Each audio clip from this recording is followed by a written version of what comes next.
Hello and welcome to our morning edition of Arirang News. We begin with these stories making the headlines at this hour.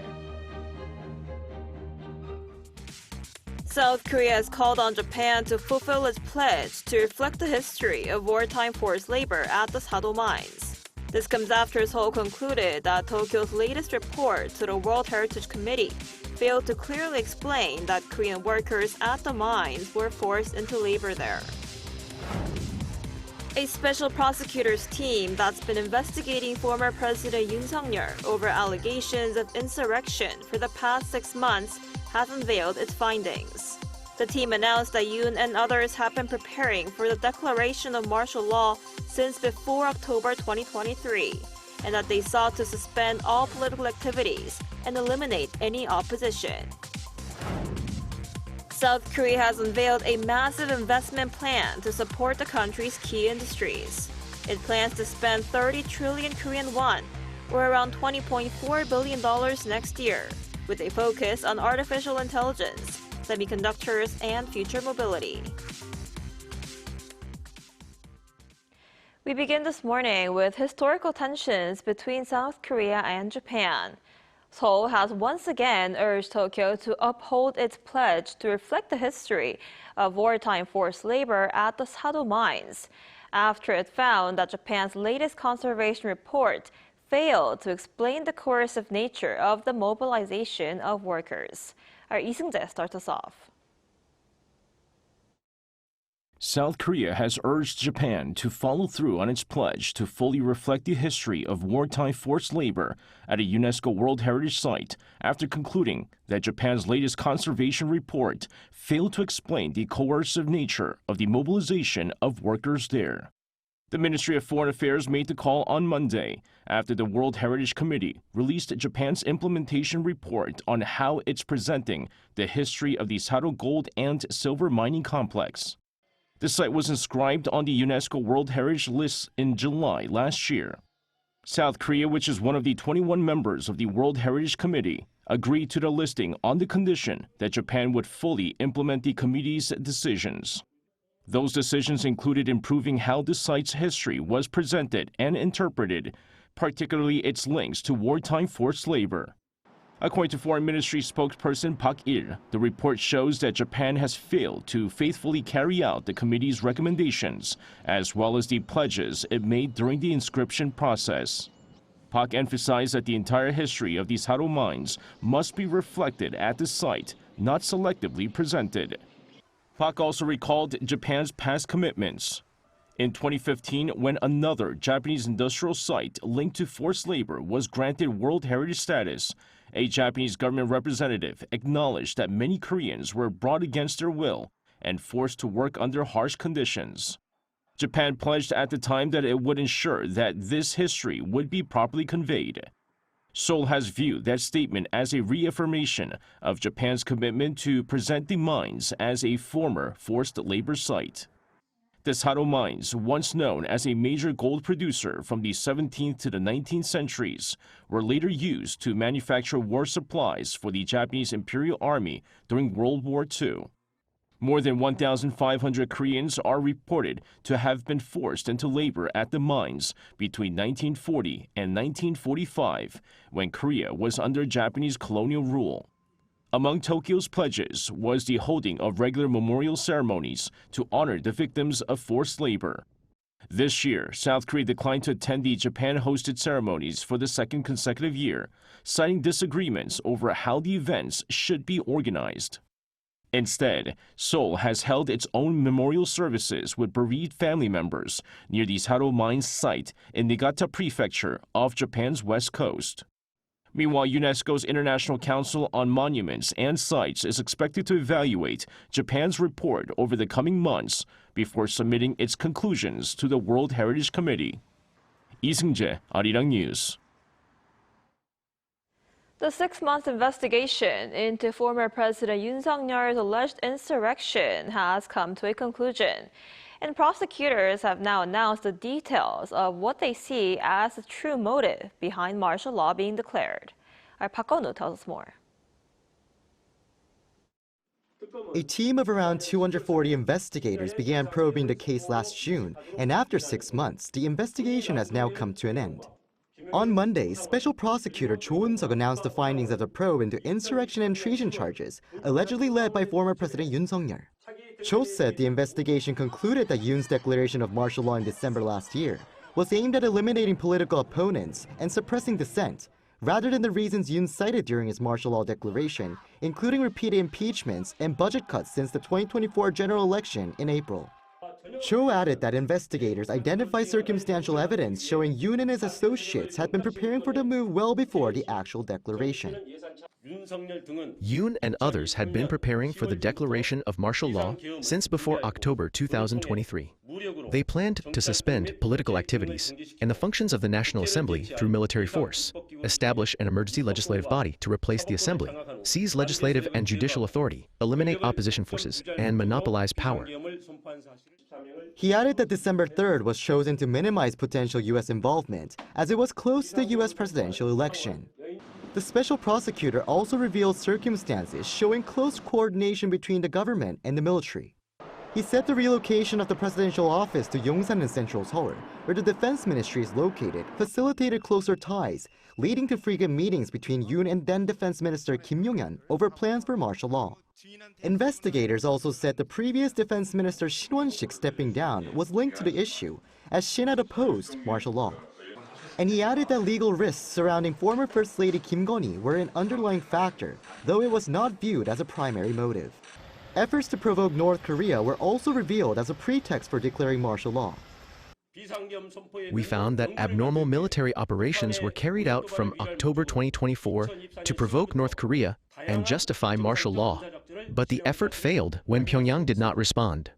Yoon and others then used the political situation as a pretext and declared martial law late on December 3rd, despite having no legal grounds. Over the 180-day investigation, the prosecution team indicted 27 people, including Yoon, and sent them to trial. With the probe now concluded, around 30 prosecutors, including Cho, will remain to handle trial proceedings, which are expected to take place in early January and oversee the prosecutions in court. Park Gun-woo, Arirang News. South Korea has finalized a massive investment plan to secure the nation's future growth engines. At a growth strategy task force meeting this morning, the government confirmed the National Growth Fund will execute over 30 trillion Korean won of investment in 2026 alone. Our Kim Do-yeon has the latest. South Korea is set to spend 30 trillion won, or around 20.4 billion US dollars, of its 150 trillion won National Growth Fund next year. Deputy Prime Minister Koo Yoon-chul convened the Industrial Competitiveness Enhancement Ministers meeting on Tuesday, which also served as the Growth Strategy Task Force. During this session, policymakers finalized the operational roadmap for the National Growth Fund. During the meeting, it was confirmed that next year's investment will be done through a public-private matching structure. The government is putting up 15 trillion won through its Advanced Strategic Industry Fund. The capital serves as a primer to attract another 15 trillion won in matching investments from private financial institutions and banks. The task force also designated specific targets for where this investment will be focused. 6 trillion won will be funneled into artificial intelligence. The semiconductor ecosystem will receive 4.2 trillion won, and 3.1 trillion won is set aside for future mobility. But capital investment is only half the battle. The government is also moving to secure the physical infrastructure of trade. Facing rising uncertainties like U.S. tariff changes and supply chain fragmentation, the task force approved the Global Logistics Supply Chain Hub strategy. The specific goal is to secure 40 overseas logistics centers and 10 major port terminals by 2030. The government also plans to raise approximately 600 billion won through a citizen participation fund. This allows the general public to invest directly in these strategic industries to share the fruits of growth. To encourage participation, the government plans to offer tax benefits and provide subordinated financial backing to reduce investment risks for the public. Deputy Prime Minister Koo emphasized that the current administration views the next 5 years as a critical golden time for the economy. He pledged that the task force will continue to oversee these investments to ensure tangible growth. Kim Do-yeon, Arirang News. Meanwhile, South Korea's National Security Advisor Ri Sung-rak is traveling to Washington, D.C. today for follow-up talks with the Trump administration on the bilateral joint fact sheet. Speaking to reporters at Incheon International Airport on Tuesday morning, Ri stressed the need for senior-level talks, noting that revising the Korea-U.S. nuclear cooperation agreement and addressing the next steps in South Korea's plan to build nuclear-powered submarines are high-stakes issues involving multiple government agencies. He will discuss these issues with U.S. Secretary of State and Acting National Security Advisor Marco Rubio. Ri also said he plans to discuss peace on the Korean Peninsula, including ways to bring North Korea back to dialogue and ease tensions. The length of his stay has not been announced.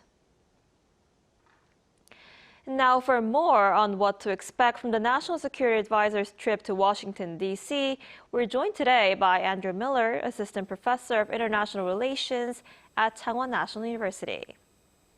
Professor Miller, thanks for joining us this morning. Good morning. Thanks for having me. So do you think the two countries will be able to accelerate progress on issues such as uranium enrichment, nuclear power submarines, and trade and security agreements outlined in the recently unveiled joint fact sheet now that Ri is traveling to Washington, D.C.? So this is a very important meeting, and it's really a continuation of the momentum of the progress that's been happening over the past few months. So we have to remember, really over the past sort of 6, 7, 8 months, there's been various different negotiations on trade, on economic policy, security policy. But as you mentioned, we do have the most recent joint fact sheet, which was produced at the end of APEC. Now, APEC finished at the end of October. The joint fact sheet wasn't published until mid-November, which shows us that there are some issues that are very complicated. So this fact sheet, generally, it's a relatively simple statement, a summary of what has been discussed, what has been agreed on, how the two countries will sort of cooperate and coordinate in the future. So the fact that there was this sort of delay shows that there are these complicated issues. So he's going to go to America, discuss the various task force, so the working level task forces that have been created. So on the enriched uranium, on the nuclear propulsion submarine, on the defense budget. So these will be sort of promoted. Do not expect at the end of this meeting, at the end of Ri's visit, that there's going to be a major breakthrough or major announcements. This is really to maintain that momentum, to maintain that progress on the working level. Right. And in terms of North Korean issues, Washington has repeatedly said, it hopes to resume dialogue with Kim Jong-un, the North Korean leader. What issues related to North Korea policy might Ri Sung-rak discuss during his meetings with U.S. officials? So this one is where I think on behalf of the South Korean government, he's going to go to to the USA, looking for some clarification on exactly what the current US policy towards North Korea is.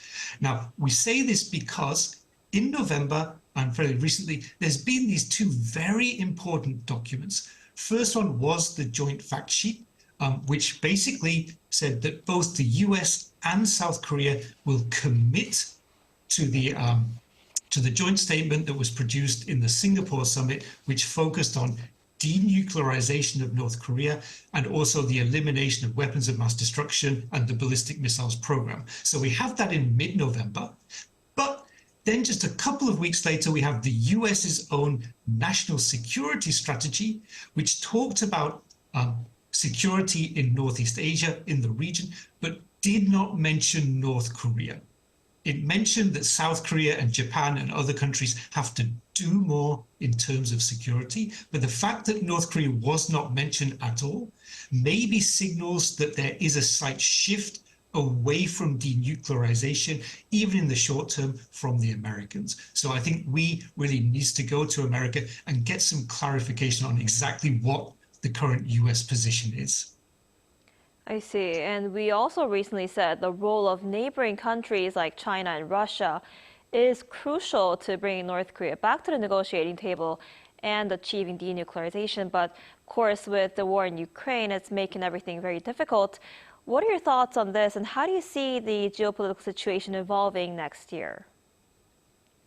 So this is really, I think, probably the most complicated issue. So over the past few years, as you know, North Korea has gone through what can basically be described as a sort of a limited de-isolation policy. It's sort of changed the status quo. It's no longer isolated on its own. It has this very strong alliance now with Russia. As you're showing there on the screen, also in September, we saw Kim Jong-un in Beijing right next to Xi Jinping and Putin. So it shows this very strong alliance there. On the other hand, we also have South Korea, who has tried to maintain very good economic relations with both China and especially Russia. And we know that at the end of this month is also the deadline for the Hyundai buyback, which could have very big political implications. So we need to maintain these good relations with China and Russia. But then also on the other hand, you have the fact that South Korea is in a security relationship with Japan and the United States. Currently, Chinese-Japan relations are really at a very low point. We just saw in the news earlier, South Korea, Japan, also some slight issues. And then, of course, we have the US-China issues. So this is a very complicated process. However, I do agree that to get North Korea back to the table on denuclearization will have to involve pressure from Russia and China to do that. Right, absolutely. A very complicated issue and a lot of things to consider. All right, Dr. Millard, I'm afraid that's all the time we have for today. Thank you so much for tuning in this morning. We appreciate it.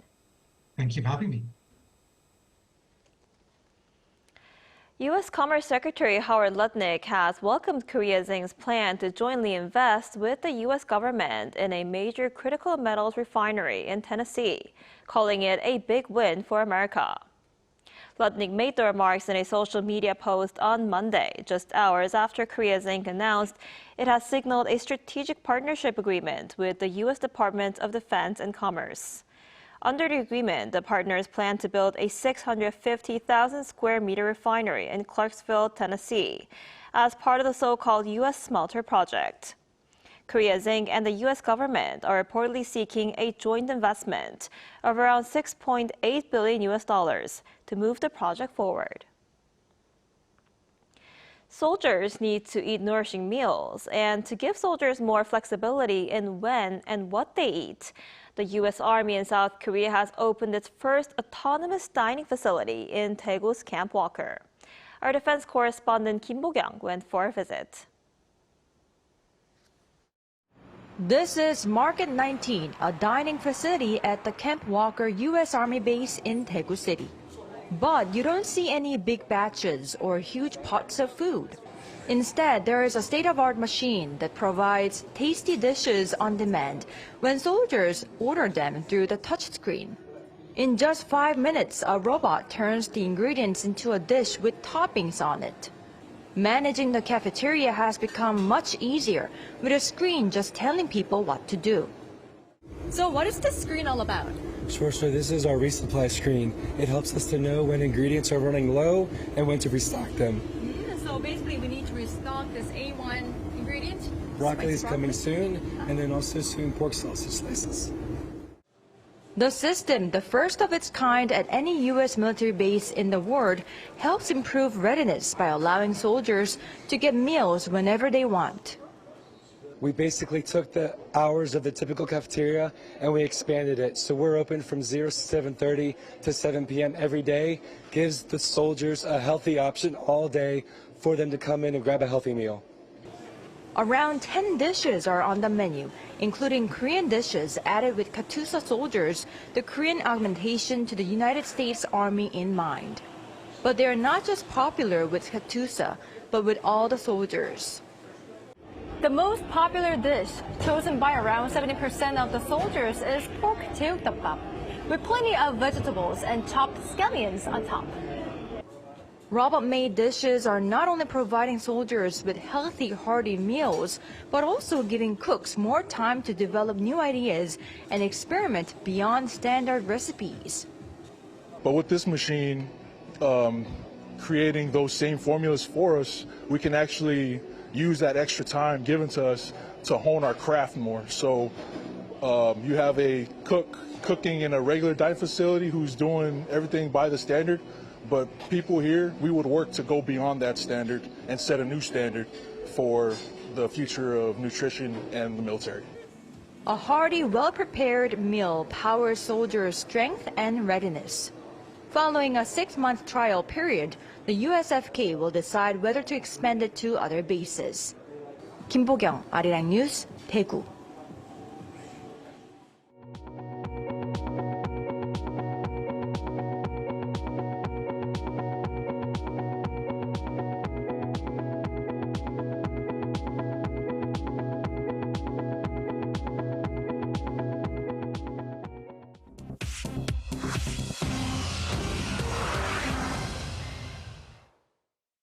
Good morning, I'm Choo Ji-hyun, and this is The World Now. The United States has agreed to provide security guarantees to Ukraine as part of peace talks to end the Russia-Ukraine war. U.S. officials said on Monday that talks with President Vladimir Zelensky narrowed differences on security guarantees, while territorial issues in eastern Ukraine remain unresolved.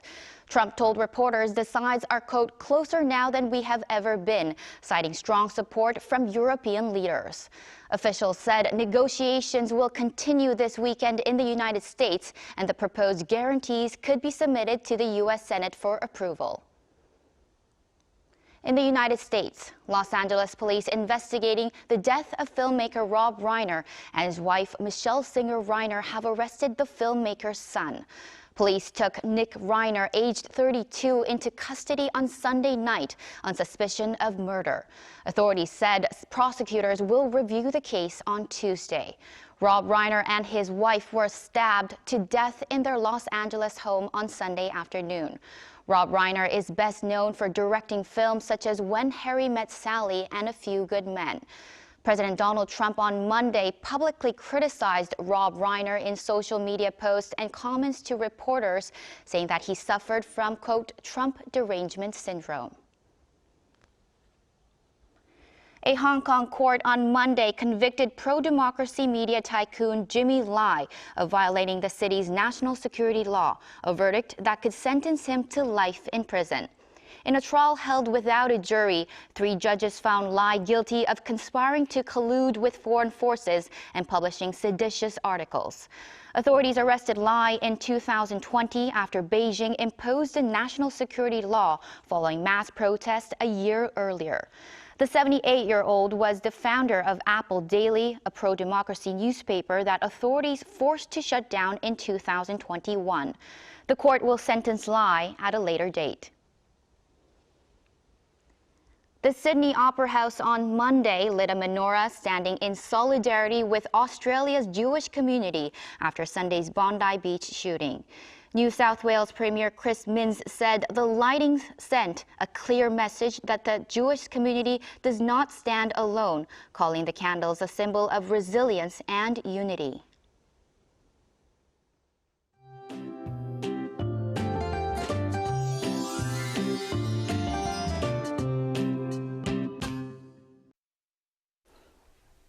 Those of us in the capital area will see a brief mix of rain and snow. It's not going to be much, so it should not cause major disruption, but there are a few things to watch out for. Most areas will see 1 to 5 millimeters of rainfall, while mountainous regions in Gangwon-do province might get up to 3 centimeters of snow. Please be extra cautious when walking or driving.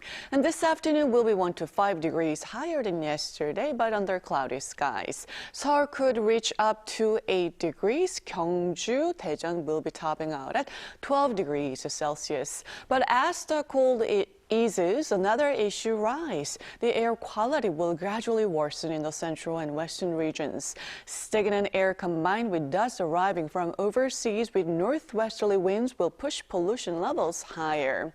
And dusty air will stay with us as the temperature will stay above season norms throughout the week. Meanwhile, wintry precipitation is expected on Saturday nationwide.